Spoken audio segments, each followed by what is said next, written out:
Welcome to the Texas South Plains Honor Flight Telethon, brought to you by Plains Capital Bank.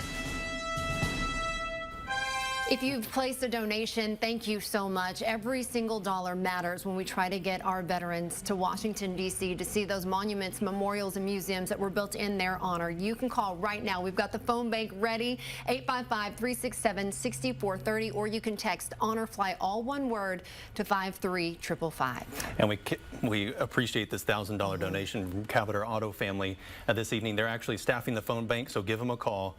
Josh, why do you guys do this? Because with the Cavender Auto family, we support the veterans. And Dalen? And we want to give them a chip up for lifetime. Exactly, and that's what every dollar of this $1,000 will go toward.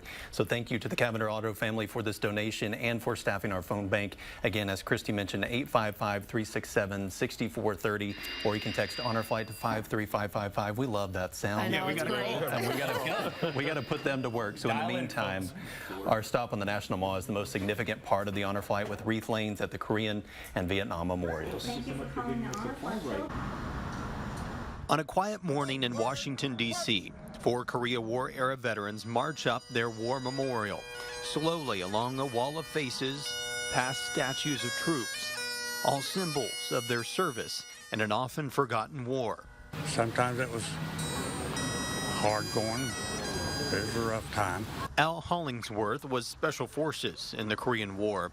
He says he's grateful for the tributes to the sacrifices he and others made in support of our Korean allies, whether a medal from abroad or now on the Honor Flight. It makes me glad that I did what I had to do. A sentiment shared by the more than 80 Vietnam veterans who also marched past the 58,000 names on their war memorial to place a wreath among them all. Each one with a story behind it, a story ended way too soon. And they were only kids. Stories these men and women carry with them today. You never lose it. It's on you 24 hours. But stories on which they can reflect on the Texas South Plains Honor Flight as they find those names of friends and loved ones they once knew. This is in July of 70, July 5th, 1971. We had a rocket attack, and we lost five airmen. Thank you. Hey. Dan Flores has carried the names of those 5 airmen with him and now can carry them home. Who's that? Wow. Man, oh man, what a... While it's tough to remember that July day in 1971, Flores also remembers the good times. He was in charge of the building, and we go in there at all hours of the night and record and get drunk and be somebody.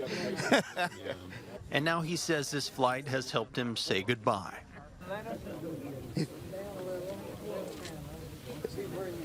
It's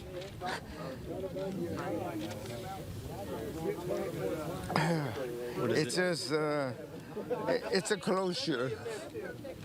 It's a closure. With each panel, each line, there's a comrade.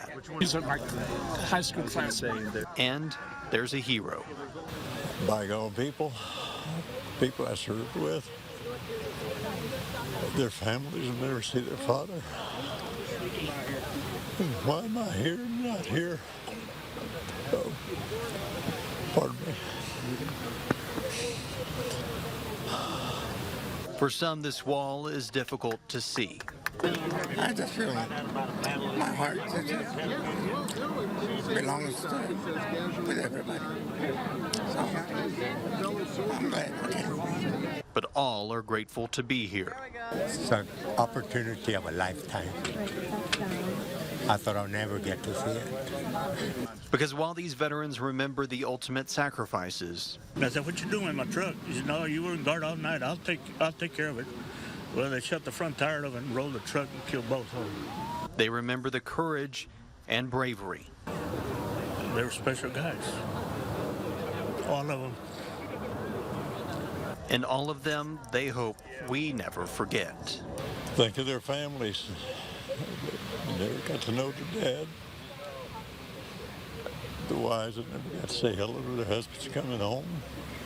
Never forget. May we never make a mistake like that again. And never forget what they all gave us. Freedom. Freedom for all of us. And every dollar you give today goes to a trip that provides that opportunity for veterans. You know, we hear a lot of our veterans tell us that this gives them closure. And we heard earlier in the day from a veteran who said this trip finally made him proud to be a veteran. He was a Vietnam vet and told us so many stories about never wanting to be in uniform in public when he got back. And now he proudly wears his veteran cap. And what an honor to be able to give to someone who gave so much to our country. These folks are going to be here all evening long until our 10 o'clock newscast tonight when we wrap everything up. So please join us tonight at 10 for that final tally, that final story, a wonderful welcome home that you provided our veterans. In the meantime, we'll go to John for a check of the weather.